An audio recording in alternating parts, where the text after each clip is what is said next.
Le Son d'Entreprendre, le podcast qui met à l'honneur des indépendants inspirants soutenus par UCM. Si je vous dis Bob le bricoleur, à mon avis, vous voyez de qui je parle. On a tous déjà rêvé d'avoir un bar à domicile.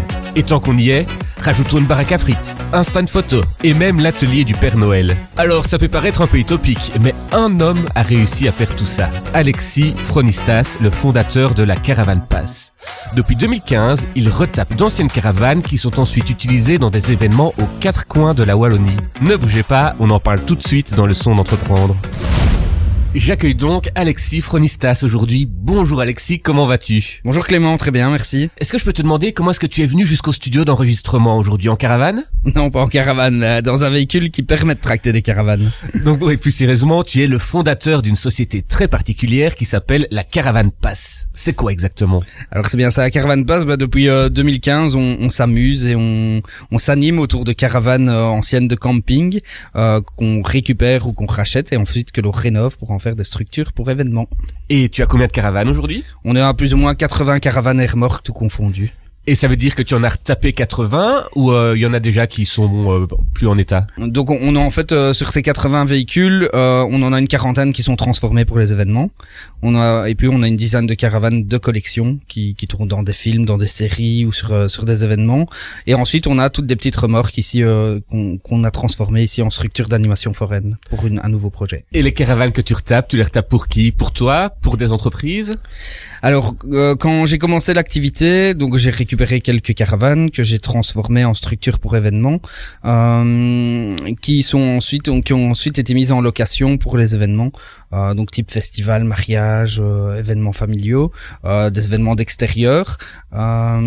Et puis ensuite, à la suite du Covid notamment, on a ouvert les ateliers à des projets extérieurs, et ce qui fait que depuis maintenant 4 ans, on propose aussi un service de vente et de transformation à la carte. Tu as retapé quoi comme caravane ? Qu'est-ce qu'on retrouve dans ton parc de caravanes ? Alors plein de choses très insolites, hein. On a notamment des caravanes billetterie, des caravanes bars, des podiums, des bureaux, des photomatons, des caravanes DJ, une caravane arcade avec des bornes d'arcade de jeux. Voilà, plein de choses qui sont vraiment en structure mobile et donc qui permettent de se déplacer sur tous les événements. Et qu'est-ce qui loue ces caravanes ? Des entreprises ? Alors on travaille principalement avec du professionnel, tout ce qui est festival. Donc en Wallonie, on sait qu'il y a quand même un tissu événementiel qui est assez présent, et donc on travaille et on collabore avec pas mal de ces organisations, mais également des entreprises qui nous appellent pour une porte ouverte, pour une journée, un lancement de produit ou une journée porte ouverte ou un Family Day. Tu as des exemples d'une caravane que tu aurais pu apporter à un festival ? Oui, je pense qu'on va pouvoir en parler. C'est de la caravane nursery notamment.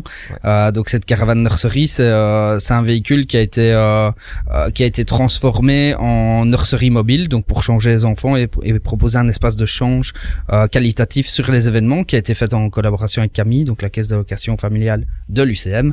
Et donc cette caravane permet par exemple de vraiment avoir un espace complet et pratique sur les événements. Et c'est le cas pour tous nos véhicules, puisqu'on apporte vraiment une cellule événementielle pratique et professionnelle pour pouvoir y faire différentes activités. Imaginons que moi demain j'ai un besoin, je peux venir te voir avec mon idée et toi tu l'as créé sur mesure dans ta caravane. C'est comme ça que ça se passe ? Ouais, c'est ça, c'est comme ça que ça se passe pour les véhicules en vente. Et puis par contre, tous les véhicules que nous on met en location, soit c'est des retours qu'on a du marché ou du client, ou alors des expériences personnelles aussi. Donc par exemple cette caravane nursery, si on prend vraiment la jeunesse du projet, je suis papa depuis maintenant 2 ans, et en fait je me rends compte sur les événements que c'est difficile de changer les enfants, et notamment mon propre garçon sur un des événements que j'organise moi. Et donc c'est comme ça que l'idée est née. Donc j'ai été frappé à la porte de Camille, et c'est comme ça que le projet s'est lancé. Donc au niveau des véhicules en location, ça part aussi d'une certaine expérience et des expériences de vie tout simplement. Le Photovan, c'est une caravane qu'on a développée en collaboration avec Smilecab.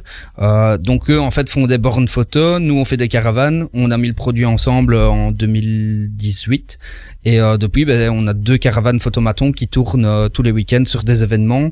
Et donc cette caravane, vous rentrez à l'intérieur, vous appuyez sur la borne, ça vous prend en photo et ça imprime directement sur du papier photo, et donc ça permet de laisser un chouette souvenir pour l'événement. Et donc on a ce photovan, on a des bars, on a des caravanes DJ, et c'est des véhicules en fait qui sont assez atypiques, attrayants, et donc souvent il y a une récurrence sur certains modèles qui viennent animer aussi certains événements, quoi. Et ça coûte combien de louer ou d'acheter une caravane? Alors en location, on se situe à partir de 300 €. On a des véhicules disponibles pour toute la journée. Si on prend une billetterie, la nurserie, la caravane DJ, et puis sur des modèles plus gros, plus techniques, là les prix sont un peu plus grand. Et puis en fait, en fonction des fonctionnalités de ce qu'il y a dedans, le prix grimpe un peu. Si on prend un photovan par exemple, on a 600 € RTV à la journée, ce qui est pas non plus excessif par rapport à tout le matériel qui est compris à l'intérieur et le service qui est adapté derrière. Et on a alors également des formules type plus à la demande.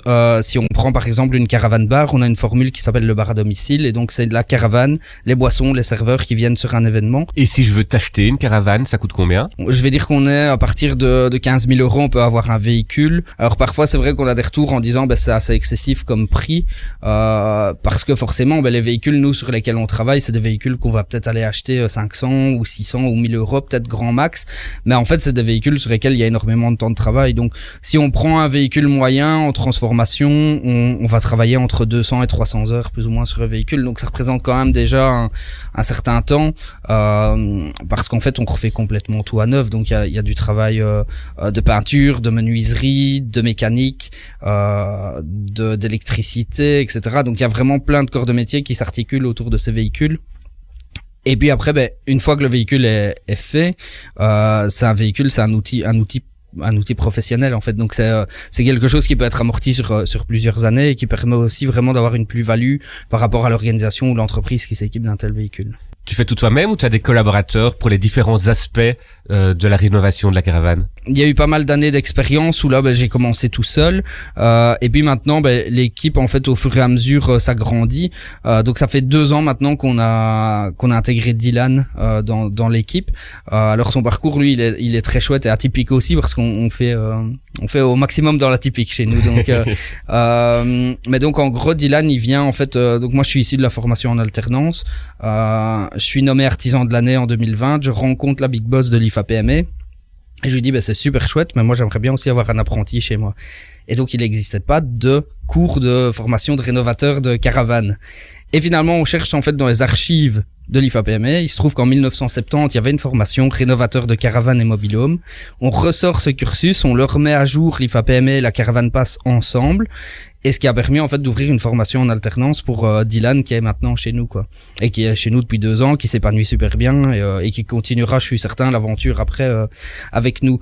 Et donc en plus de cette équipe où on est à 2, où moi je gère plus la société, lui les ateliers, en étant dedans, on s'articule en fait avec pas mal d'indépendants aussi qui viennent avec chacun leur domaine d'expertise. Donc on a par exemple un gars qui vient et lui son kiff c'est de faire que les éclairages de remorque. Okay. Et donc c'est le truc quand on en fait un de temps en temps, c'est quelque chose de très fastidieux où on peut perdre beaucoup de temps. Lui il vient une journée, sur la journée en fait il va faire 15 éclairages de remorque, et donc il a vraiment ça dans le sang et c'est vraiment ce qu'il aime bien. Et puis on s'entoure de menuisiers, d'électriciens, et alors pendant la saison aussi pas mal de livreurs, puisqu'on fait quasi 300 prestations sur l'année, donc ce qui inclut aussi toute la logistique derrière de livraison, de reprise, d'installation, etc. Donc au final on peut dire qu'on est entre 3 et 4 dans l'équipe, mais au final il y a quand même plus de personnes qui s'intègrent autour, et également tout ce qui est tous les sympathisants en fait qui suivent l'aventure depuis 2015. Donc quelle est la grande force de ton entreprise? Alors la grande force chez la Caravan Pass en fait c'est qu'on fait vraiment des produits insolites, originaux.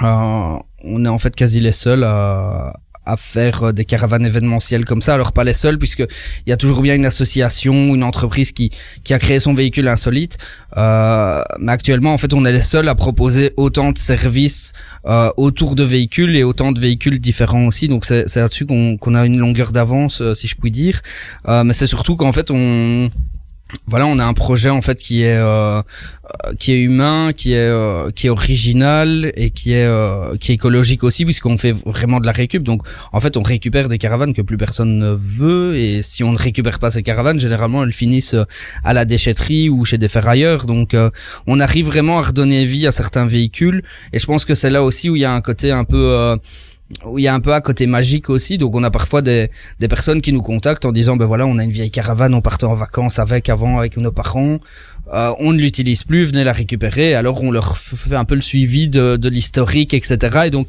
il y a toujours aussi ce côté, cette fibre un peu comment je dirais, un peu pas familiale, mais cette fibre plus ce côté affectif en fait qui est développé dans chaque véhicule. Et donc en fait chaque véhicule qu'on réutilise, en fait c'est des véhicules qui ont traversé l'histoire et qui ont vécu en fait des chouettes histoires, quoi. Donc c'est marrant aussi de les récupérer. Ici on a par exemple en atelier une caravane anglaise.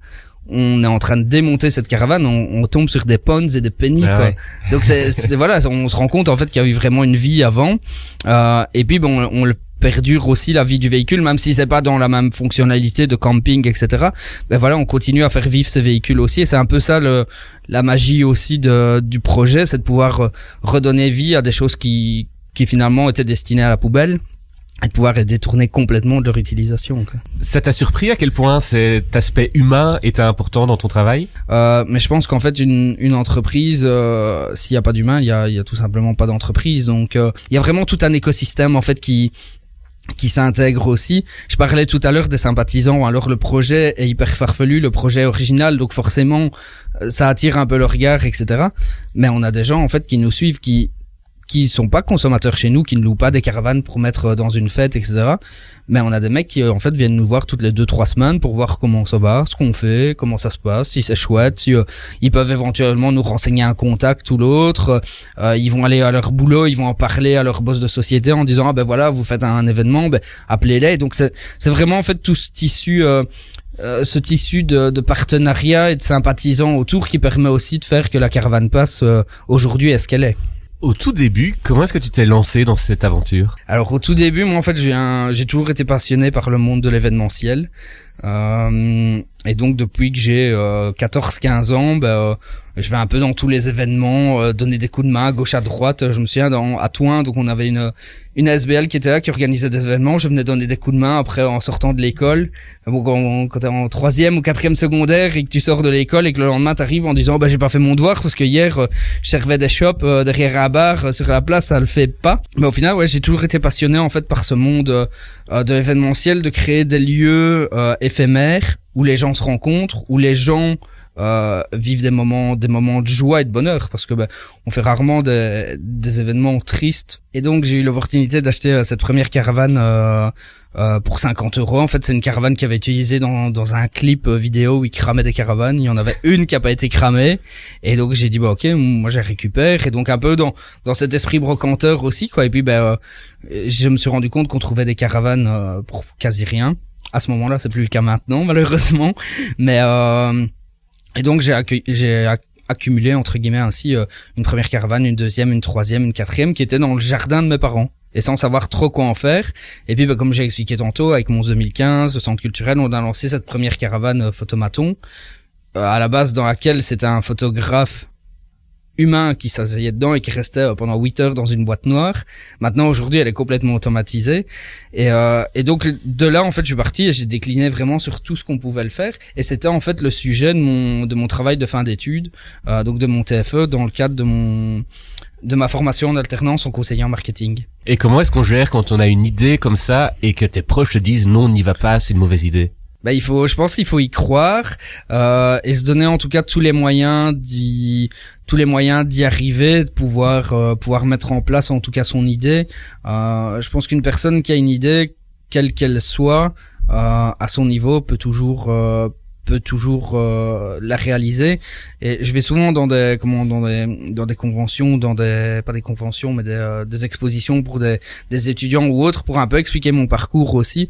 Et je fais partie notamment d'une ASBL qui s'appelle 100 000 entrepreneurs, qui en fait insuffle l'envie d'entreprendre chez les jeunes.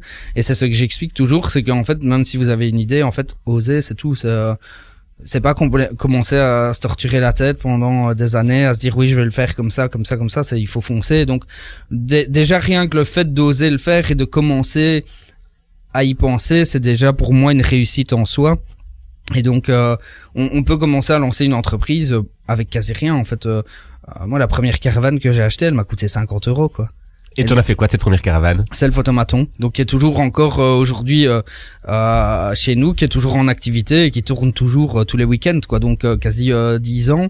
10 ans après, elle est repassée plusieurs fois en atelier pour faire des rénovations complètes, pour changer de couleur, changer de design, etc. Mais cette première caravane est toujours chez nous. Et je pense que même si un jour elle est complètement inutilisable, je pense que j'aurais du mal un peu à m'en séparer aussi, parce qu'il y a cette symbolique aussi, quoi. Et tes inspirations, elles te viennent d'où?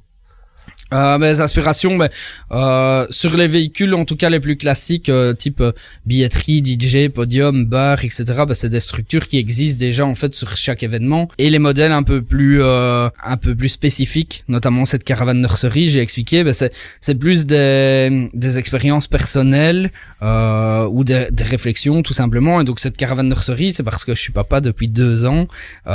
Et j'ai en fait une photo où on change mon gamin dans le coffre du pick-up, quoi. Et donc là, je me dis, oui, là, il y a quelque chose à faire. Et donc ici, par exemple, cette année-ci, on sort une nouvelle caravane, et ça, c'est une exclusivité, qui est une caravane Kids Corner. Donc en fait, c'est une grosse caravane mal à jeux. Et donc à l'intérieur, on a tous des jeux d'extérieur. Et c'est venu du fait que j'ai mon garçon qui grandit, j'ai une nièce et on commence à avoir pas mal d'enfants aussi dans notre entourage, et donc de se dire voilà, quand on fait une fête d'anniversaire, on sait pas trop quoi faire, quoi mettre pour animer les enfants, etc. Et donc cette caravane, elle est dans les ateliers, elle est en train d'être faite, et elle permettra d'animer beaucoup d'anniversaires et de festivités pour les plus jeunes, quoi. Quelle est la demande la plus insolite que tu aies eue?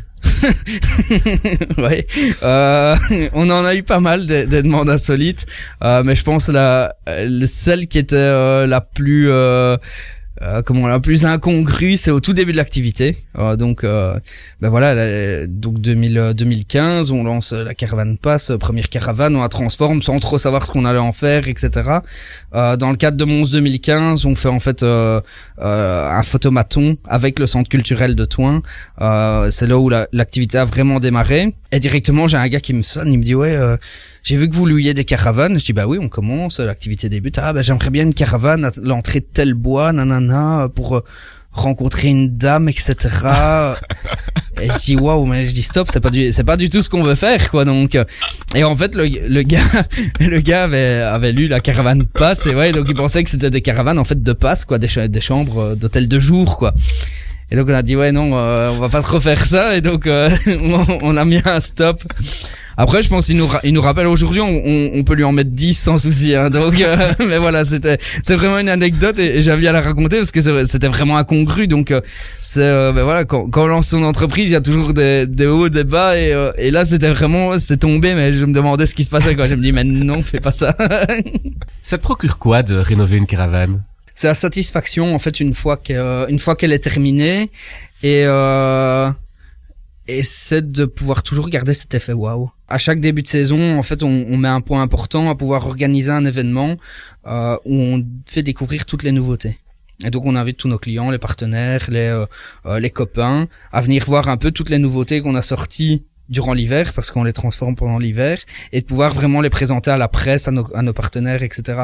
Et donc c'est toujours moi j'aime bien, c'est garder cet effet waouh, quoi. Et donc les gens arrivent en se disant on sait pas ce qu'on va découvrir cette année-ci, et ça marche toujours, quoi, parce qu'on arrive toujours à les surprendre, et c'est ça qui est vraiment chouette, c'est de pouvoir avoir, quand le véhicule est terminé, c'est de se dire ok, on est parti de là et on arrive là, quoi. T'as été nommé artisan de l'année, c'était en quelle année? Alors c'était en 2020, et donc il y a un concours qui est organisé chaque année, qui est la vitrine de l'artisan, et donc je dépose ma candidature une première fois. Non, on comprend pas trop ce que vous faites. Je dis ok, ça va. Puis l'année d'après il relance le concours, je dis on va réessayer. Je me dis et donc là je suis sélectionné parce que c'était justement une édition spécialement sur le réemploi, sur la manière, enfin plus des sociétés innovatrices au niveau écologie, etc. Et donc je me retrouve dans les 10 derniers finalistes. Et puis là en fait il faut remettre dans le contexte, on est en pleine crise Covid. Nous dans l'événementiel en fait on n'a plus rien qui tourne au niveau véhicule sur événement. Donc c'est là aussi qu'on a l'idée de pouvoir rouvrir les ateliers à des projets extérieurs. On avait répondu à un marché public en novembre pour la transformation d'une camionnette en véhicule promotionnel pour les lacs de l'Odeur. Et en fait la veille du confinement, ce contrat tombe. Donc c'est ok, on est sélectionné, etc. Le véhicule arrive la veille du confinement. Et donc on a quand même cette chance, mais qu'on a provoqué un peu avant, mais qui aurait pu, si ça tombe, ne pas se déclencher, quoi. Et donc on est dans cette période-là pendant la vitrine de l'artisan, quoi. Donc on fait des visites d'ateliers, tout le monde masqué, etc. Enfin c'était pas une chouette période, mais nous en tout cas ça a été un tremplin aussi et ça nous a permis de continuer à exister, à trouver des solutions pour perdurer l'activité. Et donc on fait cette remise des prix de la vitrine de l'artisan. Et donc on est chacun chez nous. Moi j'étais tout seul au milieu de mon salon. J'avais 2 accompagnants, c'était les 2 Youski qu'on a à la maison qui étaient à côté de moi. Et donc on fait cette cette remise des prix. On voit toutes les vidéos de chaque artisan, etc. Et puis finalement en fait David Clarinval qui est le ministre des PME annonce en fait que je suis lauréat et que c'est moi le grand gagnant de ce concours, quoi. Et t'as ressenti quoi? Ah ben là déjà j'étais un peu triste d'être tout seul chez moi et de pas pouvoir faire une grosse fête. Mais voilà, là ça pour moi ça a assis un peu une notoriété et le fait aussi d'avoir un travail un peu reconnu, parce que comme j'ai dit, quand on fait des caravanes qu'on les transforme pour les événements, au début personne n'y croit, etc. Et j'ai encore des gens maintenant qui viennent me voir en disant c'est magnifique où t'en es arrivé, mais c'était quand même pas gagné au début. Et donc ouais, ça a vraiment été un coup de boost énorme, et ça a été une énorme visibilité aussi parce que j'ai participé à la suite à des événements, notamment l'événement annuel de l'UCM où on a été vraiment mis en valeur, etc. Où on a eu pas mal de mise en valeur dans des presses type le Trends Tendance, quoi. Donc dans le Vif, etc. Dans des presses qui d'habitude mettent en lumière des grosses sociétés avec beaucoup d'employés, etc. Mais là ils sont un peu penchés sur tout ce qui était artisanat et tout ce qui était un peu plus petits artisans, et donc j'ai trouvé ça génial. Et ça m'a permis aussi moi de pouvoir défendre aussi et de montrer qu'il y a des sociétés originales qui existent où forcément on n'est pas 150, on est peut-être 3, 4, mais qui font aussi un travail de dingue, quoi. Et donc il y a vraiment tout un écosystème un peu bienveillant, vertueux qui s'est développé à ce moment-là, et que j'ai essayé de mettre en place aussi en allant faire des conférences à gauche à droite, en expliquant un peu ce qu'on faisait, les personnes avec qui on travaillait aussi. Donc ça a permis de tirer un peu tout le monde vers le haut, quoi. Comment tu as vécu le Covid? Alors c'est vrai que c'est un chapitre assez important aussi, je pense, au niveau de l'histoire de la Caravan Pass, parce que et de ma propre histoire aussi, parce que quand t'es chef d'entreprise, que t'es entrepreneur, que t'es à la tête d'une société qui bosse dans l'événementiel avec des projets super originaux, et que du jour au lendemain on te dit ok, stop, on fait plus rien. On était quand même, quand ça arrivait, on était en mars, nous on était à l'aube de la saison événementielle, puisque notre saison, nous, elle s'étend d'avril à septembre. On avait un carnet de commandes qui débordait vraiment. Limite, j'avais du mal à me demander comment on allait assumer toutes les demandes, etc. Et donc du jour au lendemain, on annonce en fait qu'il y a plus d'événements, qu'il y a plus rien, qu'on peut plus rien faire, sans avoir des règles trop précises. Hein. Sur le début, c'était vraiment à tâtons, c'était limite de semaine en semaine, et donc on n'arrivait pas à se projeter, quoi. Et donc là, en fait, je me suis dit ok, il y a 2 solutions. C'est soit je m'assieds, j'attends que ça passe. Et à mon avis, sans savoir, parce qu'au début on parlait de ça va durer 1 mois, 2 mois et ça va être passé. Au final, ça a quand même duré 2 ans, quoi. Donc je me suis dit soit je m'assieds, j'attends que ça passe, et il y a une chance sur 2 pour que ça passe pas, quoi. Soit j'essaye de voir comment, avec des véhicules flexibles, comment on peut arriver à trouver des solutions, à voir ce qu'on peut faire, etc. Et donc finalement ça a été quand même une grosse remise en question, mais qui, si on regarde 2 ans après, ça a quand même été un gros tremplin pour nous, pour l'activité, parce qu'on a ouvert les ateliers à des projets extérieurs, on a transformé des véhicules.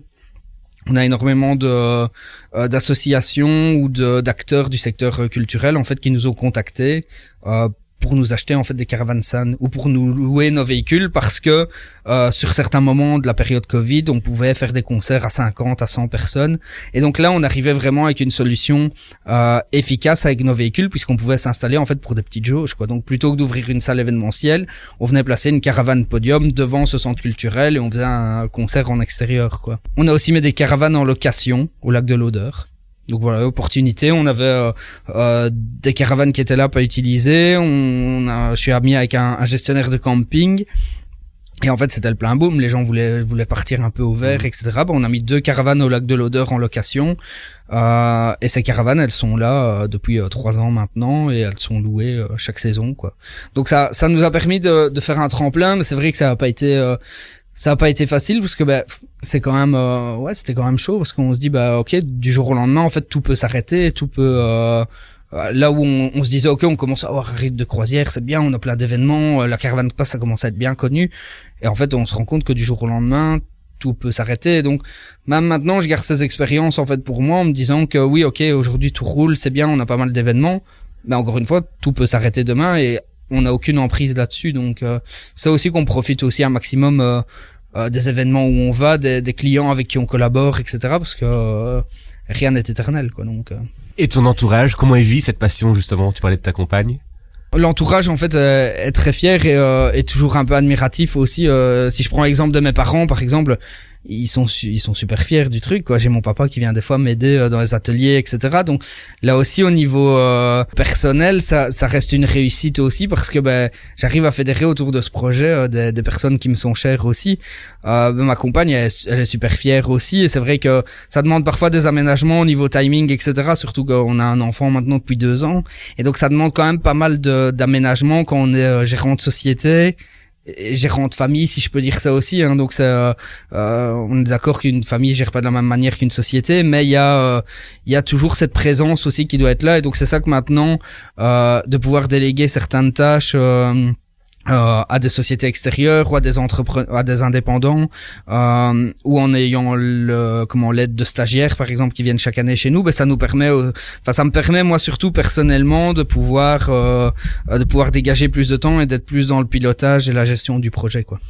Tu arrives à trouver un équilibre entre ta vie professionnelle et ta vie privée, ou ça reste encore difficile? Joker. Non, c'est vrai que ça reste, et je pense que c'est un peu le cas pour tous les entrepreneurs et les indépendants. Il faut quand même trouver son équilibre. Alors par exemple pendant la saison hivernale, là j'ai pas de souci puisque l'activité est un peu moindre, mais c'est vrai que quand on commence à être en pleine saison où c'est un peu le rush, etc., ça devient parfois compliqué parce que on est quasi tous les jours sur événements quand on est en tout cas en juillet-août. Je crée aussi mes propres événements que j'organise aussi sur la région de Thoin, donc ça demande aussi pas mal de temps et d'énergie. Mais j'essaye, je pense en tout cas au maximum d'être là pour ma famille et d'être là pour mes proches, et donc ça arrive parfois en fait que je prenne mon garçon à l'atelier juste pour lui montrer en fait ce que c'est, quoi. Et donc je vois j'aime bien parce que je vois en fait je vois ses yeux pétiller en fait. Donc ici on a fait cette remorque roue de la fortune. Il est venu, il a regardé, il a touché, il découvre aussi, quoi. Donc alors je veux pas obliger à ce que plus tard ils reprennent l'affaire, mais je me souviens, moi, quand j'étais gamin, en fait, j'allais aider mon papa qui faisait de la réparation de matériel de jardin, j'allais faire les vidanges avec lui des tondeuses. Pour moi, c'était un jeu, quoi. Donc, j'aime bien aussi pouvoir un peu aussi donner retranscrire un peu cette tradition familiale, si je peux dire. Et donc et pour la petite anecdote, mon garçon a la même voiture que moi, électrique, floquée, la caravane passe, et donc quand il vient à l'atelier, il sait qu'il peut jouer avec, donc c'est ça qui l'amuse aussi, je pense. Quel est le plus beau compliment qu'on t'ait fait? C'est peut-être pas un compliment, mais c'est en fait j'ai toujours été un peu une bille à l'école, pas forcément parce que j'avais pas les capacités, mais juste parce que je trouvais pas en fait la manière de le faire, et que ça résonnait pas en moi comme quelque chose de pratique et d'utile. Et donc j'ai doublé ma réto parce que gros paresseux, et c'était le moment où je mixais déjà dans les soirées, etc. Donc c'était un peu c'était pas je me sentais pas à ma place. Puis je suis parti à Albert Jacquard à Namur faire des études de relations publiques. Où là oui c'était chouette, mais il y avait anglais, néerlandais, français, espagnol, l'italien qui revenait et l'allemand en plus. Donc pour quelqu'un qui a pas en tout cas la fibre étude et qui est pas vraiment je vais pas dire intellectuel, mais je trouvais pas en fait l'utilité de tout ça. Et donc je suis parti en IFA-PME où là j'ai fait une formation en alternance, donc 2 jours 2 soirées au centre, et j'étais stagiaire dans une ADL à Sévrance, où là en fait on organisait des événements, et donc où là j'ai trouvé vraiment ma place parce que j'étais vraiment dans le pratique, et ça me permettait de mettre mes cours en adéquation avec ce qu'on faisait sur le terrain. Donc pour moi il y avait vraiment une autre dimension, une autre valeur, quoi. Et donc mon stage réussit, tout se passe bien, je finis mon cursus de conseiller en marketing avec une grande distinction. Et puis là en fait j'ai un prof que j'avais en réto, qui m'avait busé en fait, parce que j'avais pas bien fait l'examen, et qui m'envoie un petit message en me disant finalement ça montre qu'on ne doit pas user qu'on n'est pas obligé d'user ses marronnes sur les bancs de l'école pour réussir. C'est déjà la fin de cet épisode. Merci Alexis d'être venu nous présenter ton chouette projet. Merci Clément. Le mois prochain, je vous donne rendez-vous avec un entrepreneur fier de son identité wallonne et qui ne manque pas d'idées pour créer le monde de demain. En attendant, n'hésitez pas à vous abonner à ce podcast sur votre plateforme préférée et à écouter tous les épisodes précédents si ce n'est pas encore fait. À très vite.